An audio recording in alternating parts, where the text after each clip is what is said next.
Hello, everybody. Welcome into the NBA Front Office Show. It's Friday. You know what that means. Front Office Friday! Last one before the games count edition. Let's go. Last one before the games count. The regular season, it's almost here. Welcome in, everybody. Happy to have you all here on a Friday, getting ready for a great weekend. And after that, NBA basketball kicks off for real coming up on Tuesday. I can't wait. Preseason has been fantastic, been a lot of fun, but I can't wait for the regular season to start up on Tuesday. If you haven't done so yet, make sure that you do subscribe over on the YouTube channel. We're pushing for 35,000 subscribers. Got to hit that before Halloween so Keith and I can dress up for Halloween. It's coming up fast, Keith. Halloween? Yeah, what do we got? 2 weeks? Less than 2 weeks away? Yeah. Woo. Yep. Everybody hit that subscribe button so we can get there. All right, I got to start with this. Oh, yeah. Go ahead. How many games of Connect 4 have you played today? And, are you still watching the highlights and on a high from yesterday or what? Oh, I am. Up until the minute we started this show, I was finishing a breakdown for Lakers Nation, which will go out after this show finishes, of the kind of the takeaways of the game. What an insane performance that was by Dalton Knecht. The shots that he was taking and making were just, absolutely unreal. It was a very fun night. Normally, I kind of moan and groan when a preseason game goes to overtime. That was just give me more basketball. I wanted to see it go to a second overtime just to see if he can keep doing it. Yeah, I don't know if it was the exact last shot he hit, but that one where he caught it kind of awkwardly in the corner and still managed to get the height and get square and bury the shot. Great. Had a really strong summer league, strong preseason. He's going to be part of the Lakers rotation. I got to assume night one, just simply because other guys are out, but mostly because he's earned it, right? That's the big thing. And for a roster that needs more shooting, there's really going to be hard to justify if he's not out there just about every night. 100%. Incredible for, I was making the point just on the show that I recorded that is yet to be released. The show that I just recorded, I was just saying, we could say he did that against the Suns, third string, and a lot of the points were against the Suns third string with the Lakers third string out there as well. And that's just factually correct. But there's only so many guys in the NBA that can do that, even against third string. And I'm not saying we set the bar super high and he's going to be the next star in the NBA or anything like that, but purely the ability to go on a scoring binge like that, even if it means that at his best, at his ceiling, maybe he's a sixth man microwave scorer. Maybe that's what he becomes in the NBA. I don't know. I'm not saying he's some next tier superstar. He's the next guy or anything like that. Let's pump the brakes on all that stuff. But there's just not a lot of guys with the skill set to put up 20 points in a row the way that he did. Yeah, he went 8 for 13 from 3. That's rotation, great shooter level stuff, even if that comes down a little, even if that was 6 of 13 from 3, 5 of 13 from 3. Those are terrific numbers. That's the kind of stuff that's going to get you on the floor. And it's not like he was out there by himself doing this. There's still other guys out there that were playing defense on him. I know he had a couple over bowl 2 at points. He knows how to score. He knows how to play. He's got that really good understanding because he's not super athletic of just, this is where I need to be, just enough space to get my shot off. He knows how to draw content and all that. So yeah, here it is. People are going absolutely bonkers already in the comments here. People love him, man. Here we go. Well, I don't like the last part of this one. We don't need to ban Jalen Hood-Schifino. He's figuring it out. He can't shoot, but his playmaking is pretty solid. If the jumper was always the question mark with him. We'll figure that out. He had a few sloppy turnovers. I think last night's performance reminded a lot of last season, and people are like, man, we can't keep doing this. I do hope, though. I hope tonight, Lakers play again tonight. I would assume they're sitting most of their guys. We'll see. Yeah, I would imagine. Throw JJ, play him 35 minutes. Let him work through whatever he needs to work through. Just throw him out there. Yeah, Yep. it should be tonight should be the guys who are either not going to be on the team, in a couple more days, or the guys who are going to be at the end of the bench in the G League and that the like. So yeah, it's Speaking of which, let's jump over to this comment. When can NBA teams release players? Can you please doing it all tell me? week. Right now. Yep. Yeah, right now. Yeah, you can do it at any point. We're seeing generally what happens, just for those who are not in the know. Teams wait usually until they're down to either last or they've already completed their preseason games. So, like Trevor just said, the Lakers play tonight. Tonight is the last preseason for anybody. This is it. These are the last set of games. So my guess is the Lakers sometime, probably tomorrow, will waive the guys who are not going to make it to the regular season roster. And there'll be one of many teams. A lot of teams have waived guys today because they're already done. They finished yesterday. Yeah. Some teams did it the day before. There's still, I counted it a little bit ago, but there's like, I don't know, 35, 40 guys still on Exhibit 10 contracts out there that are very likely to be waived. We're even going to see today and maybe even tomorrow morning, a couple guys get signed and then waived because they're going to try to get them on, the last round of kind of, all right, let's give them an Exhibit 10 and get them off to the G League team. So that's going to be what's going on here over the next day or so with that. But yeah, we've already seen a whole bunch of waivers that got processed over the last really 3-4 days here because teams have wrapped up their preseason. All right, let's go here. Jimi Hendrix and Vader. It's an interesting combo.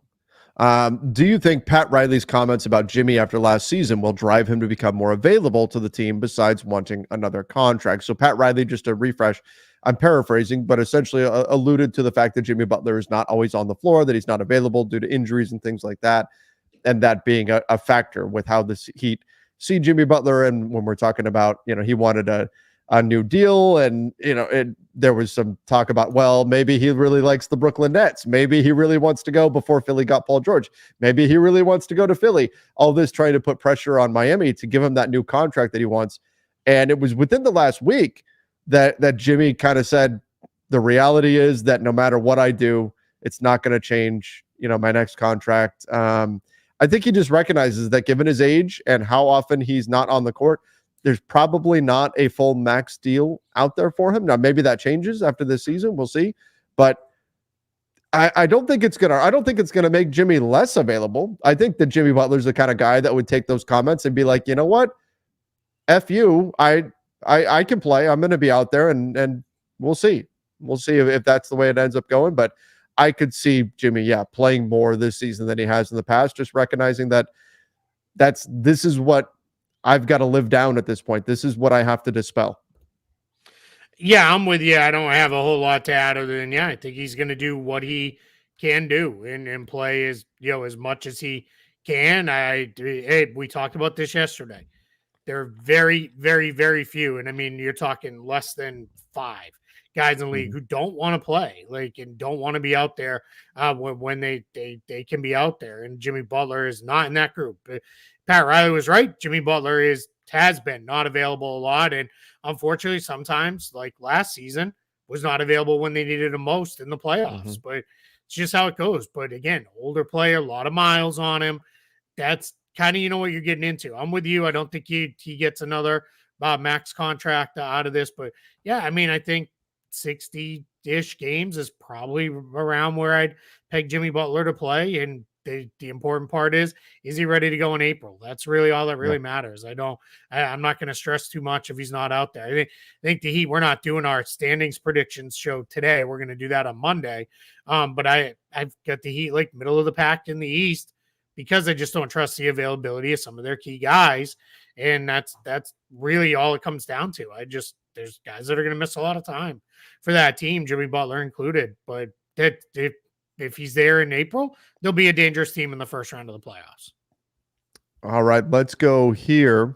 JJ said, is there one team that you both see as a playoff contender but has some questions and concerns heading to this season besides your own team? So, I mean, obviously you don't feel that way about the Celtics. There's certainly questions and concerns about the Lakers. But a team that you look at that should be a playoff contender, but you could see falling out, I think the Clippers have now moved below that into Now the expectation is that they're not going to make the playoffs, and we'll see. If, obviously, you never know once the ball is live and all of that. But is there a team that you look at and say, you know what, this team should make the playoffs, but I could see things going south for them? Yeah, if we're putting the line as the playoffs, I'm a little worried about New Orleans. I just good call. You spent all summer very publicly trying to trade Brandon Ingram, and it didn't happen. There's just an awful lot of guys who need to play, an awful lot of guys who are going to want shots on that team. We've talked about it over and over again. The roster balance is just not great there. They don't have enough big men. They've got a million wings and guards. So yeah, that's the team I'm worried about as far as maybe not even getting into the postseason. It just seems like things could be really unhappy there and go sideways without a trade. So that part I'm a little worried about. If we go up the ladder a little bit in the Western Conference, I'm worried about Denver. Denver's going to make the playoffs. That part I'm not worried about. Sure. Are they going to actually be able to get back into finals contention? I'm a little bit nervous because I don't like what I've seen out of Jamal Murray. And as great as Jokic is, you're putting an awful lot on him and Michael Porter Jr. and Aaron Gordon. They already have to integrate a new starter with Christian Brown. I'm just a little bit nervous about that part of it with the Nuggets, if they're going to actually be able to make that title run again. The funny thing is, this kind of has to be a Western Conference team, because I think you and I both agree that near the bottom of the East, outside of say the top 8-ish in the East, you've got a handful that could all kind of fall backwards into the playoffs. There's not like the best teams in the East are going to make tournament. yeah, at the very least into the play-in tournament. Whereas in the West, it's possible for the 12th seed could wind up being a really good team in the Western Conference, and just because everybody else hit, it didn't wind up working out. But so with that being the case, I kind of have to stay in the Western Conference. But a team that I'm a little bit concerned about, and this is maybe off-brand because I'm very high on them overall, but I just think their floor is kind of low, and that's the Sacramento Kings. I also believe their ceiling is very high. And I like the addition of DeMar DeRozan. I think they're going to be a very good team this year. But I also recognize that the outcome is there. The range of possibilities is very wide for this team. If the offense can't keep pace, their defense, I don't think is, which was better than advertised last season. But I'm worried long-term about whether or not their defense can hold up this season. DeMar DeRozan doesn't help them there. And so I've got some concerns on that side of the ball. Again, if I had to pick, I think they're going to have a good season. I think they're going to surprise some people, and they're going to be better than most people are projecting them to be. That's my projection. And you can see right now in preseason, they're 0-5. That maybe doesn't help my case here, although it's preseason. But I also think the floor is lower for them in terms of the possible range of outcomes. So I could see a situation where they underperform as well. Yeah, I think that's a reasonable pick. There's a bunch of teams in that boat in the West. We've talked about this again. I think you have a pretty well-defined top 4 in the West of OKC, Minnesota, Denver, and Dallas. And that's not necessarily the order. That's just the order that came to mind for me. But then after that, it's everybody from 5 through 12 is pretty. I can be convinced in almost any order and be like, okay, sure. I'm not going to argue with you on it, except for maybe the Clippers. I've probably got them a little on the lower end of that scale of that grouping. But yeah, there's definitely going to be teams. And in the East too, we've said it, right? Top 8 teams. I think we're both in agreement who they are. And we'll get more into that on Monday. But those top 8 teams in the East, one of them is going to have the season from hell like the Grizzlies had, where they just have a million injuries.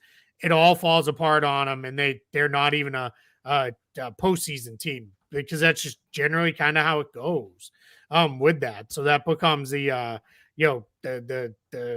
like way the league is. So that's how one of the teams will sneak in or move up a little bit in the standings or something like that. I'll say 2, because I gave Denver at the top of the West. Top of the East, I mean, outside of the Celtics, I'm a little concerned with the Knicks. They don't have great depth anymore. That part concerns me and worries me. The Bucks are old and already have guys hurt, and the Philadelphia 76ers already have guys hurt. you could tell me, fast forward to the end of the season, the Knicks figured out their depth and those teams got healthy and they are healthy. Mm-hmm. Oh man, they're right there. Like that's going to be, wouldn't even surprise me if one of them could knock off Boston. But it's hard to, fully buy in there without at least some level of concern on those guys right now. I think, and I'm all in on the Knicks. I think that Josh Hart, him staying healthy, has become even more important for the Knicks. And you could say that about a lot of Knicks players, but to me, he's kind of that glue guy. That, oh no, OG's out tonight, Josh Hart steps up. Oh no, Mikal Bridges is out tonight, Josh Hart steps. Like he's the go-to to step into a bigger role on any given night. And so that means that he's got to stay, because after that, you're right, it does start to it gets a little shaky at certain points. Although Mikal Bridges is like the modern day, like AC Green, right? Just never right. Yeah. He doesn't miss games. But I get where you're going.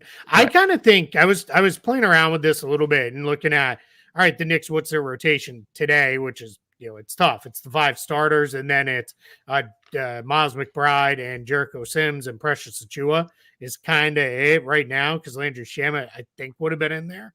But we don't even know if he's going to make the team after shoulder injury. Then I was looking at it. All right, so what happens when we get to January? Mitchell Robinson, knock on wood, is back and healthy. Yeah. I kind of wonder if they go kind of what the Wolves did, start the 2 big guys, Robinson and Towns, and put Josh Hart on the bench, because that solves a couple things. It helps your starting level defense, because Robinson's a far better defensive player than Towns is. And then Hart coming off the bench gives you at least somebody off the bench, right? That one guy, and he's versatile enough. He can kind of back up like 3 different positions from the 2 through the 4. So I kind of wonder if that's maybe what they do. We'll see. Maybe they're going to play, really, really well right off the bat, with that starting group. And they're just like, Robinson comes in and he gets the, 15 minutes a night behind Towns. And that's just how it's going to go.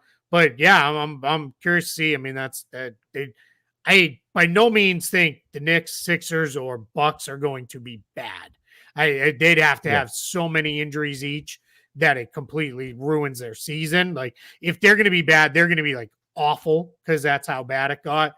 Right. But I don't know that they are all going to reach like the peak amount of wins that it seems like a lot of people are expecting out of them, just because they're so reliant on players that have missed a lot of time over the years. All right, let's go over to this one. Does Boogie Ellis skip the G League draft if we sign with an Exhibit 10? I believe it's not the Exhibit 10 part of this that does this, but I believe if the Kings designate him as an affiliate player, which that you're allowed to do, I believe it's 4 of those. When you waive and you can designate them as an affiliate player, I believe then he goes direct to their G League team. Otherwise, I do think he is in the G League draft. Right. Okay. D-Rock said, what do the Nets want from LA for Dorian Finney-Smith and Cam Johnson? That's a lot of salary. That's a lot of salary. Yeah. That's a lot of salary coming back in. I think it would be an easy. What's that? We went right to the same place, and they have to be at 100% match or less, because they're already up and over the first apron. Right. So you're talking about D'Angelo Russell, Rui Hachimura, which is where we ultimately wind up on most of the bigger Lakers deals that we look at, assuming LA means Lakers. But I mean, this is, I think it would be more of an either or situation. It would be one of them and not both. That would be my guess.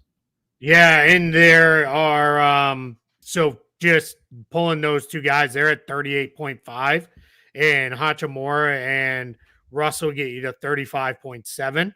So you still need to throw 1 or 2 more guys in there. So that's where like Jalen Hood-Schifino could get tossed in there. And that I think gets you there. Let me plug him in. Yeah, that gets you there. And that's the kind of player that you could see the Nets saying, sure, why not? Right. Like we'll figure it out. We're not playing for anything. We can, like kind of your point tonight, give him 30 minutes. Like we can give him 25, 30 minutes a night here and go. So with that. So yeah, that's what you'd be looking at, but they would also want one of the picks, I assume, in that trade. Cause that's not enough for them. Cause think about it, right? If you're hey buddy, Tatum's checking in.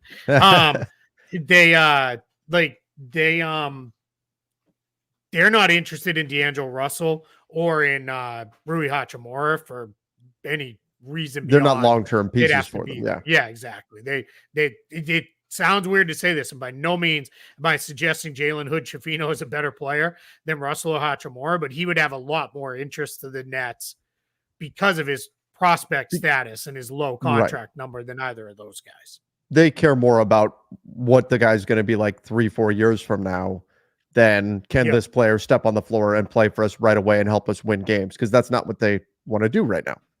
Exactly. Yep. All right. Keith, yesterday we got a super chat question that we said we did a live show, an impromptu live show, to break down the Kawhi news and everything else. And the question that came in, we said we would save it for today, said, how have you guys managed your mental as a fan as you age? I know we're getting older. It happens. How have you managed that side of things, Keith? Just as we're watching as many games as we are, as much of a grind as all of this can be and everything. How do you just take breaks away from basketball? What do you do? All right. So there's a couple different things that I think about here. So if we keep it to basketball first, because that's what we do, there's been a couple changes. One is I don't get wrapped up in the day-to-day wins and losses anymore like I used to. It just doesn't, like, those things don't bother me. A lot of that started when I started covering the team, because you can't, it's very hard. You know, you're still doing it to cover a team and ride that roller coaster and do it the right way. You just, if you're going to be that emotional after every game, you're going to wear yourself out before you get to Christmas. And it's just, you know, you're going to be done. So that part changed a lot there. And then, I mean, I say this, it fully recognizing the spoiled and entitlement that this comes with. I've seen all of my favorite teams in sports, of the major sports that I follow, win a championship in my lifetime, and all of them have won multiple championships. So I don't feel the, oh my gosh, the crushing pressure of, like, if they don't win, I'm gonna, like, it's gonna like kill me if they lose this game. I used to be, this was when I was like super into the NFL. Every Patriots loss was like, I'm going for a walk for like 2 hours because I'm unbearable to be around, and it would literally ruin my week until the next week. Like, and that was not healthy for anybody. And I was an idiot. All that said, I find myself in this Yankees playoff run. But for those who don't know, I'm a Yankee fan, even though I grew up in Boston. I've explained it before. I am so wrapped up in this right now that, like, last night's loss, I didn't get too upset because they're still up 2-1 in the series, but it was like I felt for the first time in a long time, like I felt that gut punch. Where it's like, ugh, because it's been a long time. It's been since 2009. I mean, long time in Yankee fandom. It's been a long time. No, right now Guardians fans are like, yeah, okay, dude. I like, my grandparents weren't even alive at that point. But, like, yeah, so that's tough, right? But basketball wise, I can pull this, like, here. Somebody said taking breaks from watching basketball, bro. What are we even talking about? I don't, like, I love it. Like, there's not a point where I don't like basketball. Like, I mean, Trevor, I'm still watching like Hornets Wizards games in the beginning of April, just because I love it. Like, it's my favorite thing in the world. I get super, like, bummed out when we get to the end of the playoffs and we're running out of games to watch. So yeah, I don't need those breaks, but I think whenever I am starting to feel it a little, like, Christmas Eve comes around and we get the night off. This year it's like the election night, and then Thanksgiving are days off for the NBA. So you kind of get them sprinkled in there. And then by the time I'm like, all right, I really, like, want to put my feet up, we run into the All-Star break. And it's like, okay, that's a little bit of time off. But I really, like, I try to build in time each day to do something that's not basketball related. And that's my time where it's like, all right, that's my step away for a little bit. But yeah, I rarely ever step away from it very long.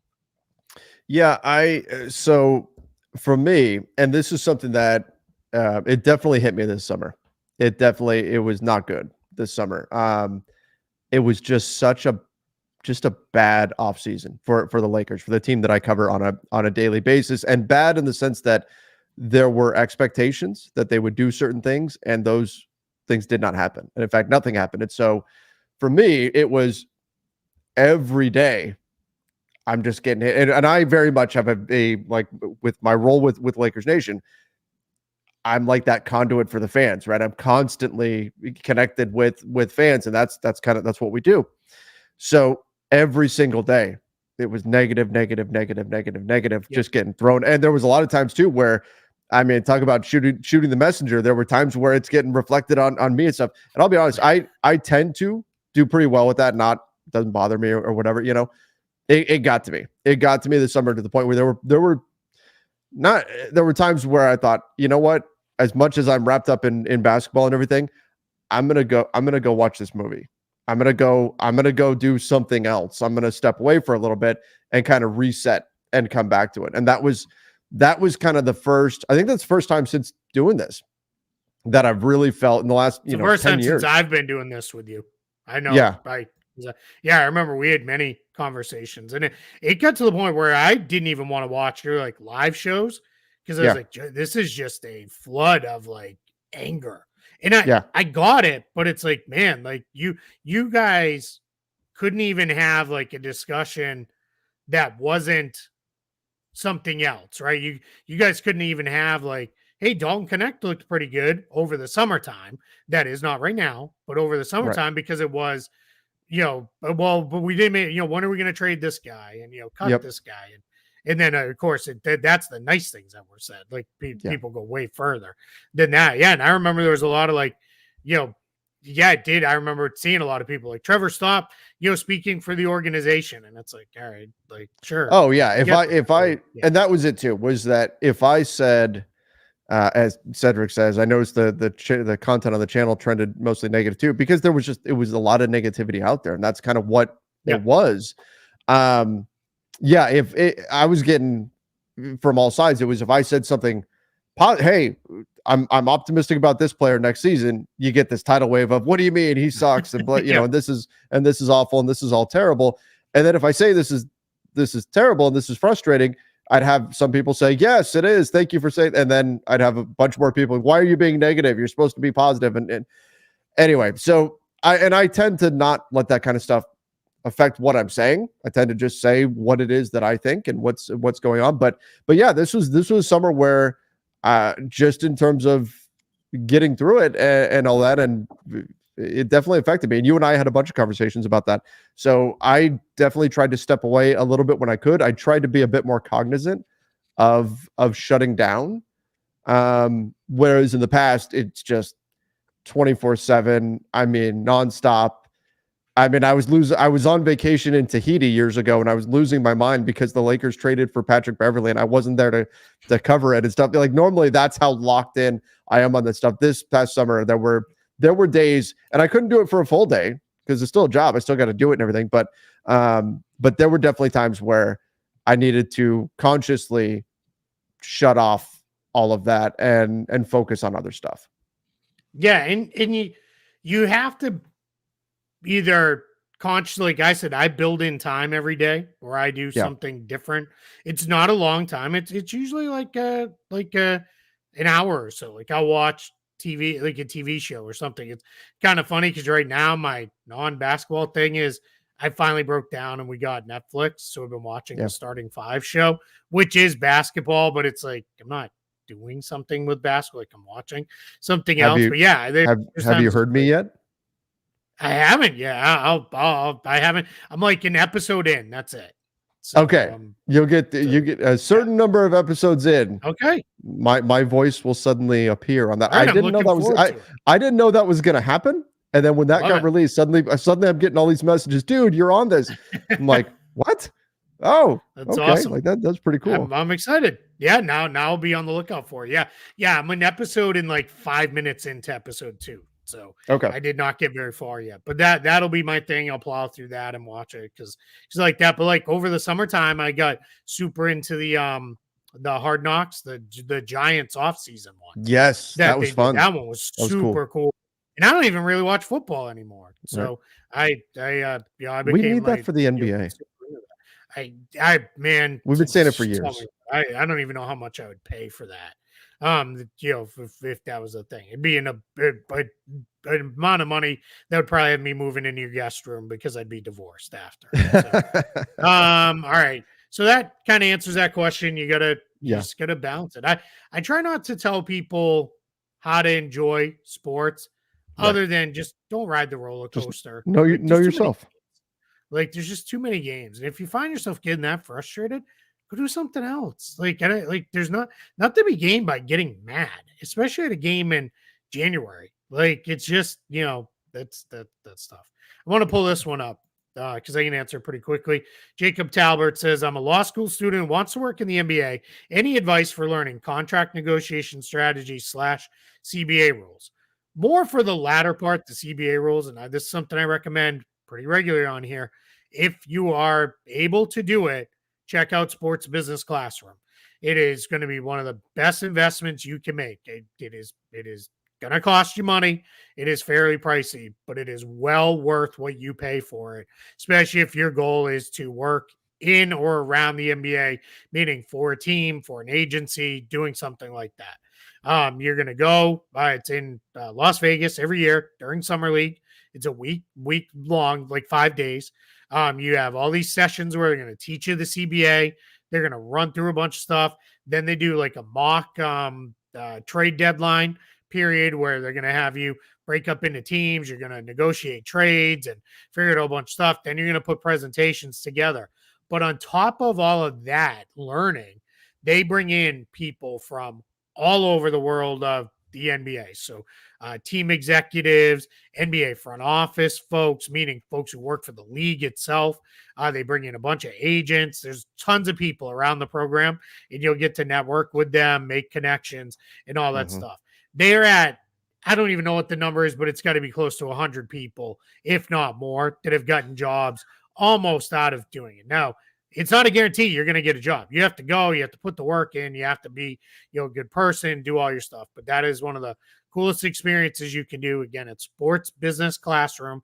If you Google it, it'll pop right up. Check it out. There's probably, I don't know that I know the dates aren't in there and stuff yet. Summer League's not in there, but you roughly know when Summer League is. It's like second week of July now. Hopefully it'll go back to being earlier. This year was late because of the Olympic stuff. But yeah, get in there. That's one of the best pieces of advice I can give you. And then, if you want to know more, my email's in my Twitter bio. You can pull it up there, shoot me an email, and I'll give you even more in-depth advice, but I'm not going to spend a bunch of time here on the show doing that. All right. Telly said, Keith, what do you mean Dalton ain't athletic? Dalton Knecht? Yeah. One, I said he's not super athletic. I didn't say he's not athletic. I said he's not super, and he's not. He's not like the fastest guy on the court. He's not going to be the guy who jumps out of the gym over people. I know his testing numbers were good, but that's different. Yeah. That's a different thing than actually in game. He's athletic as he needs to be, and he is really what it reminds me of a little bit is Gordon Hayward. Gordon Hayward was never going to be the most athletic guy, but what he mastered was better than almost anybody I can really remember, changing pace. Within a play, he would go really hard, slow down, pull back, let the defender go by and score. So yeah, he's fine. His athleticism is more than enough to get by. It's just he's not getting by on that. He's getting by because he's a really good basketball player. That's what I meant. It wasn't a knock on him. He's not going to be out there winning dunk contests or anything like that. I think here's where the Dalton Knecht athleticism conversation is. It's got this interesting divide in it, and you can look at two separate things. If you watch Dalton Knecht with just his vertical leap ability, yeah, he can get up and he can dunk on some people, and you just go, oh, good Lord, that guy's crazy athletic, right? Because he can just get up and jump over people. And then you look at his combine testing and you're like, well, damn, he's super quick too. His shuttle run was great, right? His lane agility was great. But then watch him play defense. And watch how he can struggle to get low in his stance. Watch how he can struggle to slide his feet and stay in front of the defender. So if you're watching that, you're going to look and see, and you're going to go, oh, okay, well, there's a lack of athleticism there. I think some of it is more technique stuff. But then you look at his testing scores and you go, well, there's a disconnect between those two things. So I think he is certainly, I mean, look, let's face it, when D'Angelo Russell has called himself the least athletic player in the NBA, he is insanely more athletic than just about every human being on the planet, right? I mean, so let's be real about, what we're talking about here. Dalton Knecht is an incredible athlete. There's times when some of that athleticism doesn't necessarily translate onto the court yet. He's a rookie. We'll see where all that goes. It's not it again. The comment when we started was super athletic. Like it's just, and it does show up a lot more on the defensive side. And some of that is he does, like every rookie ever barely has any idea what the hell he's doing out there on defense. Like every NBA rookie struggles on defense. Like it's just a thing. Even the ones who look good more via instinct than they do because they really know what they're doing. So yeah, I think he's going to be a really good player. I'm not gonna, I don't want to get this turned around that I'm being critical, because I was high on him. I was shocked that he fell to the Lakers in the draft. I thought he was going to be a top 10 pick. So we'll see. Yeah, that's part of it. Yeah. And to your point too, Trevor, he's more quick than he is fast, which are two completely different things. The league measures them as different things, but he's not a standstill shooter by any means. He's going to do a lot off the dribble. So everybody. And here's the other thing, and this is just me, my own little thing with, sports discourse right now. I like comments like these where it's expressing an opinion, or expressing your thoughts. He's more athletic than your average shooter, just not a freak athlete. So trying to give some level of analysis here. And again, not trying to knock Telly too much or anything, but I see a lot of comments like this. What are you watching, bro? Really? Well, contribute something. Yeah. Tell me what you're seeing that I'm not. I see too much of the bro and then a bunch of laughing face emojis or something responding to somebody. Well, contribute something. What is it that you think, and explain why you disagree more than just, really, like, let's advance the conversation a little bit. 100%. It's the same thing as when you say something like, I really like this player. And then somebody's like, well, what do you have against this guy? And it's like that thing that was on Twitter years ago. It's like, woke up this morning and tweeted, I like pancakes. And my mentions, well, what do you have against waffles? What's your problem with French toast? Like, that's like, that's kind of how it, like, I like those too. Just, I happen to like pancakes. So it's, the what about, like, gets there. And then just the, what really, like, all right. Like, you can disagree. That's part of what makes all this fun. But just, hit back with some thoughts. And, that's all. I'd like to see people express themselves more than just blasting people out there and going and saying, look how ridiculous this is, everybody. Well, okay, great. But what do you think? What do you think? Why do you think differently?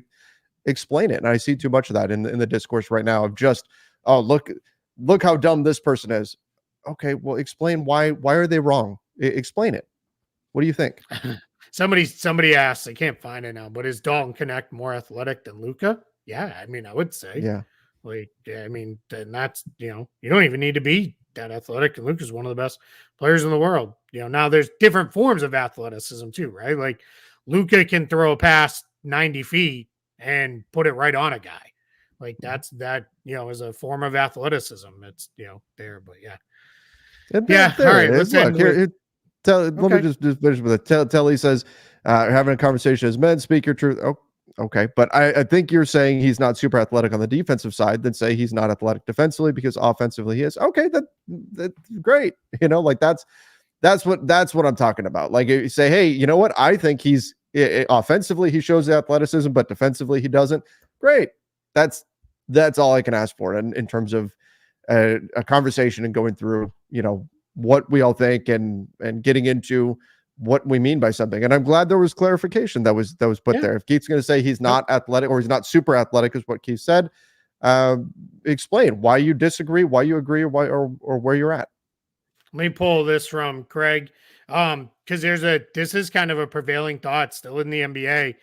There's still teams and folks who believe, give me an athlete and the right coach and we'll turn him into a really good player. and that's part of it, right? There are some who believe take athletes. That's why Stromae Swift, gosh, I can't think of his name now. Played for the Bulls. Thomas. Thomas Robinson. No, not Thomas Robinson's a good example too. No, played somebody with Tyrus Thomas. Yeah. Tyrus super Thomas. duper athletes and never really figured it out, fully there. Now, Tyrus Thomas went on to have a great career overseas. But yeah, and then there are other teams that are like, give us basketball players. We're more worried about that. So it's all it's all different philosophies, and that's good, because we don't want 30 teams that think the exact same way, because it won't be like the game would get boring, right? If all 30 teams played the same way, drafted, developed the same way, the game would get very boring. That's why we want to go to a place where it is very, very different. You have to have teams that do different stuff in order to gain an edge.